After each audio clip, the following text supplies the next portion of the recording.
2025ஆம் ஆண்டுக்குள் சவுதி அரேபியாவில் பெரிய மாற்றம் ஏற்படும் என்று பிரான்ஸ் அடிப்படையிலான ஒரு அரபு பத்திரிகை செய்தி வெளியிட்டுள்ளது. இந்த செய்தி உலகளவில் பரவலாக விவாதிக்கப்படுகிறது. இந்த செய்தியில் கூறியுள்ள சில விஷயங்களை நான் விளக்குகிறேன். மத்திய கிழக்கு முஸ்லிம் நாடுகளில் நடக்கும் நிகழ்வுகளை நீங்கள் பார்த்து வருகிறீர்கள். ஈரானில் உட்பட மாற்றங்கள் இறுதியில் எங்கு நிற்கிறது? 2017 சான் பெர்னார்டினோ படுகொலையின் பின்னர் பெரிய விவாதங்கள் ஏற்பட்டன. அதில் பங்கேற்ற சையத் பாரூக் என்ற பாகிஸ்தானியர் சவுதி அரேபியாவில் இருந்து தீவிரவாதியாக மாறினார். வஹாபிசம், சலபிசம் ஆகியவற்றை உள்ளடக்கிய பிறகு இந்த குற்றத்தை செய்தார். இதன் விசாரணையை உலகம் முழுவதும் கவனித்து வருகிறது. அதன் பிறகு, அதாவது 2017க்கு பிறகு முகமது பின் சல்மான் இந்த பெரிய மாற்றங்களை சவுதி அரேபியாவில் கொண்டு வருகிறார் என்பதை நீங்கள் அறிவீர்கள். பெண்களுக்கு வாகனம் ஓட்டுவதற்கான சுதந்திரம் வழங்கப்பட்டது. முழுமையாக மூடிய ஆடையை கட்டாயமாக்கவில்லை. அதாவது விருப்பமுள்ளவர்கள் அணியலாம், இல்லாவிட்டால் அணிய வேண்டாம். அங்கு உணவகங்களில் பெண்களுக்கும் ஆண்களுக்கும் தனியாக இடங்கள் இருந்தன. இரும்பு மறைகள் அனைத்தும் அகற்றப்பட்டன. காசினோகள் என்ன என்பதை நீங்கள் அறிவீர்கள். காசினோகள் என்றால் உண்மையான சூதாட்டம். லாஸ் வேகாஸில் உள்ள காசினோக்கு அதிகமாக செல்லும் மக்கள் அரேபியர்கள் என்பதே மிகப்பெரிய நகைச்சுவை. இப்போது காசினோகள் சவுதி அரேபியாவில் தொடங்கவிருக்கின்றன. பின்னர் திரைப்படங்கள் வரத் தொடங்கின. இசை நிகழ்ச்சிகள் நடக்கின்றன. அதாவது உலக புகழ்பெற்ற இசைக்கலைஞர்களின் பெரிய இசை நிகழ்ச்சிகள் பாப் மற்றும் ராக் ஆகியவை சவுதி அரேபியாவில் வரத் தொடங்கின. சவுதி அரேபியர்கள் இப்போது உலகம் எங்கு செல்கிறது என்பதை புரிந்து கொண்டனர். அந்த வகையில் ஒரு மாற்றத்தை அங்கு ஆட்சியாளர்கள் கொண்டு வருகிறார்கள். அதனுடன் தொடர்புடைய சில கருத்துக்களை இந்த பத்திரிகை செய்தியில் கூறியுள்ளது. முக்கியமாக சவுதி அரேபியாவில் முதலீட்டை கொண்டு வர வேண்டும். சவுதி அரேபியாவுக்கு உலகளாவிய முதலீடு வந்தால் மட்டுமே அவர்கள் முன்னேற முடியும். தற்போது சவுதி அரேபியாவில் அரசு ஒப்பந்தம் பெறும் நிறுவனங்கள் அனைத்தும் துபாய் அடிப்படையிலானவை. துபாயிலிருந்து சவுதிக்கு தங்கள் நிறுவனத்தின் தலைமையகத்தை மாற்ற விருப்பமில்லை. சவுதி அரேபியாவில் நடந்த முதலீட்டாளர் சந்திப்பில் உலகின் பலரும் கலந்து கொண்டனர். பெரிய முதலீட்டாளர்கள், உலகளாவிய நிறுவனங்கள் மற்றும் முதலீட்டு வங்கிகள் இதில் கலந்து கொண்டனர். அவர்கள் முன்வைத்த ஒரு முக்கியமான விஷயம், அதாவது சவுதியில் உள்ள சட்டங்களுக்கு ஏற்ப ஒத்துப்போக முடியாது. அங்கு உள்ள சட்டங்களில் முக்கியமான மாற்றம் ஏற்பட்டால் மட்டுமே முதலீடு செய்ய முடியும் என்று அவர்கள் தெரிவித்தனர். சரியத்துடன் தொடர்புடைய கைகள் மற்றும் கால்களை வெட்டுவது போன்ற சட்டங்கள். அந்த வகையில் மாற்றம் ஏற்பட்டால் மட்டுமே இந்த நாட்டில் முதலீடு செய்ய முடியும்.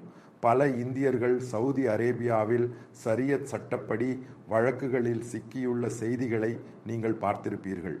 இரத்த பணம் கொடுத்தும் விடுதலை நீண்டு கொண்டே இருக்கும் சம்பவங்கள் கூட உள்ளன. இத்தகைய பல நூலாமாலைகளும் தொழில்நுட்பங்களும் உள்ள இந்த சட்டத்தை திருத்த வேண்டும் என்ற கோரிக்கையை உலகளாவிய முதலீட்டாளர்கள் முன்வைக்கின்றனர். இந்த பத்திரிகையில் கூறியுள்ள மிக முக்கியமான விஷயம், 2025ஆம் ஆண்டுக்குள் சவுதி அரேபியாவில் சரியத் சட்டம், அதாவது இஸ்லாமிய சட்டம் நீக்கப்பட்டு மதச்சார்பற்ற சட்டம் கொண்டு வர முயற்சிக்கின்றனர். நீங்கள் அறிந்திருப்பீர்கள், அங்கு உள்ள ஷாப்பிங் மால்கள், விமான நிலையங்கள் போன்ற பொது இடங்களில் கிறிஸ்துமஸ் கொண்டாடப்படுகிறது. பொது இடங்களில் எல்லாம் கிறிஸ்துமஸ் அலங்காரங்கள் செய்யப்பட்டுள்ளன. சவுதி அரேபியாவுக்கு இது ஒரு பெரிய மாற்றம். ஏனெனில் அங்கு இஸ்லாம் தவிர வேறு எந்த வழிபாடும் அல்லது வழிபாட்டு இடங்களும் அனுமதிக்கப்படாது. கிறிஸ்தவ தேவாலயங்கள் அல்லது கோவில்கள் எதுவும் அங்கு இருக்க முடியாது. அனைவரும் தனிப்பட்ட முறையில் வழிபாடு செய்வார்கள்.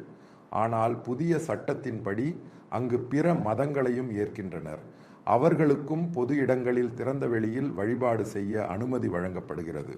அதாவது 2025இல் அவர்கள் கொண்டு வரும் மிகப்பெரிய மாற்றம் இதுதான். அதே போல சரியத் சட்டம் நீக்கப்பட்ட பிறகு புதிய சட்டங்களை பற்றி கற்றுக்கொள்ளவும் புரிந்து கொள்ளவும் சவுதி அரேபியா சுமார் 500 பேர் கொண்ட குழுவை இங்கிலாந்து மற்றும் பிரான்சுக்கு அனுப்பியுள்ளது. அவர்களுக்காக ரியாத் மற்றும் தம்மாமில் சிறப்பு ஆய்வு மையங்கள் தயாராகின்றன. ஒரு புதிய மதச்சார்பற்ற சட்ட அமைப்பை அங்கு செயல்படுத்தும் போது அரசு எந்த வகையில் தலையிட வேண்டும்? குடிமக்களை எந்த வகையில் புதிய அமைப்பை பற்றி விழிப்புணர்வு செய்ய வேண்டும்? இதற்கான விரிவான ஏற்பாடுகள் செய்யப்பட்டு வருகின்றன. சட்டங்கள் அனைத்தும் அரபு மொழியில் இருக்க வேண்டும். பெரிய நிகழ்வு நடக்கவிருக்கிறது. சவுதி அரேபியாவின் ஆட்சியாளர் சல்மான் அமெரிக்கன் பிராட்காஸ்டிங் கார்ப்பரேஷனுக்கு அளித்த ஒரு நேர்காணலில் சில விஷயங்களை தெளிவாக கூறியுள்ளார். இஸ்லாமிய புரட்சிக்கு முந்தைய நிலைக்கு சவுதி அரேபியாவை மாற்ற வேண்டும் என்று. இல்லையெனில் சவுதி அரேபியா என்ற நாட்டிற்கு முன்னேற முடியாது. பின்னர் என்ன மாற்றங்கள் ஏற்பட்டன என்பதை நீங்கள் அறிவீர்கள்.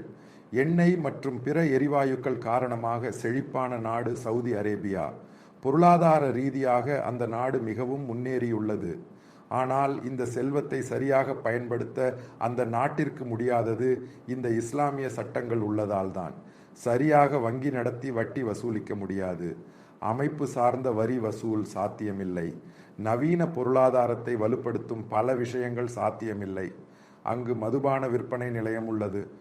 முதலில் தொடங்கிய போது பெரிய நிகழ்வாக இருந்தது. இனி அங்கு பல கடைகள் வரவிருக்கின்றன. நிச்சயமாக அது இஸ்லாமின் புனித நிலம்தான். அந்த குறிப்பிட்ட பகுதியை தவிர மற்ற இடங்கள் அனைத்தும் மக்களுக்கும் உலகிற்கும் திறக்க சவுதி அரேபியா தயாராகிறது.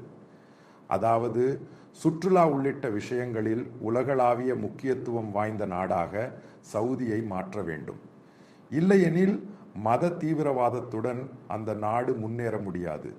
அதற்காகவே அவர்கள் வஹாபிகளையும் சலபிகளையும் விரட்டியுள்ளனர்.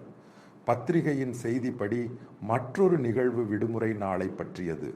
வெள்ளிக்கிழமை பொது விடுமுறை நீக்கி சனி மற்றும் ஞாயிற்றுக்கிழமைகளில் விடுமுறை இருக்கும். 2025 இந்த மாற்றம் ஏற்படும். ஏனெனில் உலக சந்தை திங்கள் முதல் வெள்ளி வரை இயங்குகிறது. இவர்கள் எண்ணெய் வர்த்தகம் மற்றும் சந்தை நடத்தும் நாடு. அப்படி இருக்க இந்த சனி மற்றும் ஞாயிற்றுக்கிழமைகளில் அவர்கள் செயல்பட்டாலும் உலக சந்தையில் ஈடுபட முடியாது. ட்ரம்ப் இனி சவுதி அரேபியாவுக்கு வரும்போது அவர் ஞாயிற்றுக்கிழமை ஒரு கிறிஸ்தவ தேவாலயத்திற்கு செல்வார் என்று பத்திரிகை செய்தி வெளியிட்டுள்ளது. இதை பற்றி நான் அதிகாரப்பூர்வமாக சொல்ல முடியாது. அதே போல ரமலான் நோன்பு காலத்தில் அங்கு உணவகங்கள் மூடப்படும் நிகழ்வுகள் முழுமையாக நீக்கப்படுகின்றன. அதாவது சவுதி அரேபியா மதச்சார்பற்ற நாடாக மாறவிருக்கிறது. இதையெல்லாம் மறந்து அங்கு பாலின சிறுபான்மையினரை, அதாவது LGBTQ சமூகத்தை ஏற்கவிருக்கின்றனர் என்று அந்த பத்திரிகை செய்தி கூறுகிறது. சவுதி அரேபியா உலகக்கோப்பை மற்றும் ஒலிம்பிக் போட்டிகளுக்கு முறைப்படுத்துகிறது. அவர்கள் எவ்வாறு மாற்றங்கள் கொண்டு வர வேண்டும் என்ற முறையான திட்டத்தை உருவாக்கியுள்ளனர்.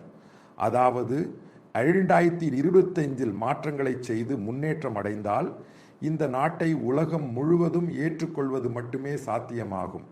சவுதி அரேபியா மற்றும் காலிபோர்னியா இரண்டும் பாலைவனங்கள் தான் என்பதை அறியவில்லையா?